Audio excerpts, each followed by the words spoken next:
কারণ আমাদের দেশেও কিছু মানুষ আছে দলের বিরুদ্ধে, নেতার বিরুদ্ধে, ব্যক্তির বিরুদ্ধে যখন কোনো কিছু বলে তখন তারা আর সহ্য করতে পারে কথা কয় না,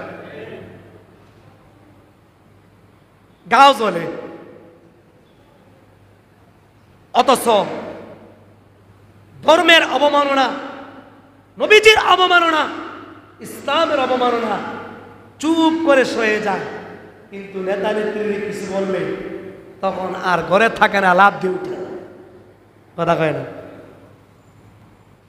এই যে আমি গতকালকে দেখলাম কবির বিন সামাদ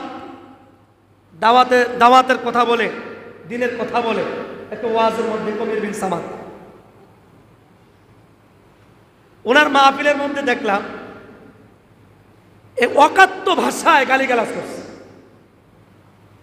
আল্লাহ সারাইছে, আমার মতন যদি মেজাজে কোনো আলেম ওখানে থাকতো সাফার দাঁত থাপড়ে ফেলাই দিত। একজন আলেমের সাথে কিভাবে কথা বলতে হবে, যেই মানুষের মধ্যে সেই শিক্ষা নাই, ওইটা কোনোদিন মানুষের জন্ম হতে পারে না, সুসন্তান কোনোদিন হইতে পারে না। কথা বলেন ঠিক কিনা? যারা মানুষের সাথে অসৎ আচরণ করে, আলেমদের সাথে অসৎ আচরণ করে, অকাত্য ভাষায় জনসম্মুখে অকাত্য ভাষায় কথা বলে, এটা কোনোদিন মানুষের জন্ম হইতে পারে না। এটা হলো আরবের কাফের মুশরিকদের আলামত। এই আচরণ যার মধ্যে থাকবে,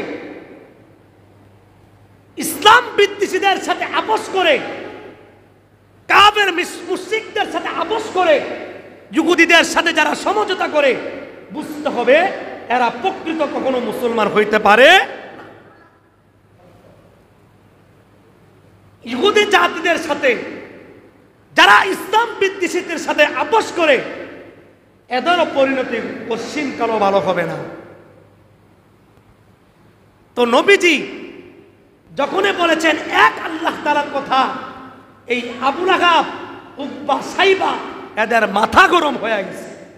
আজকাল আমাদেরও কিছু নামদারি মুসলমান, এরাও হক কথা শুনলে, কোরআনের কথা শুনলে, দ্বীনের কথা শুনলে তাদেরও মাথা গরম হয়েছে।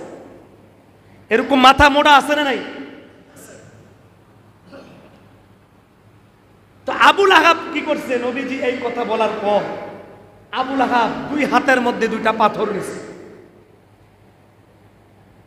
নবীজিকে হত্যা করবে, আগায় আসছে পাথর নিয়ে। এমন সময় আল্লাহ পাক রব্বুল আলামিন সূরাতুল লাহাব নাযিল করছেন। আল্লাহ পাক রব্বুল আলামিন নবীজিকে সান্ত্বনা দেন, ওগো পয়গম্বর টেনশন করবেন না, চিন্তা করবেন না, আপনার বিরুদ্ধে আসে নাই, আবু লাহাব আপনার বিরুদ্ধে আসে নাই, বরং আমি আল্লাহ তাআলার বিরুদ্ধে এসেছে। যেহেতু আমি আল্লাহ তাআলার বিরুদ্ধে আসছে, এই জন্য আমিও আল্লাহ এর সঠিক জবাব দিচ্ছি। সুবহানাল্লাহ।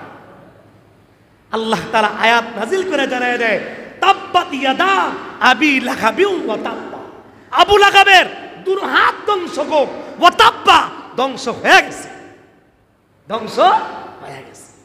এই জন্য ইসলামের ক্ষতি যারা করতে আসে, যারা আলেম ওলামার ক্ষতি করতে আসে, উলামায়ে ওয়ারিসদের সাথে যারা অসৎ আচরণ করতে আসে, এদের পরিণতি আজ না হয় কাল পরিণতি ভালো হবে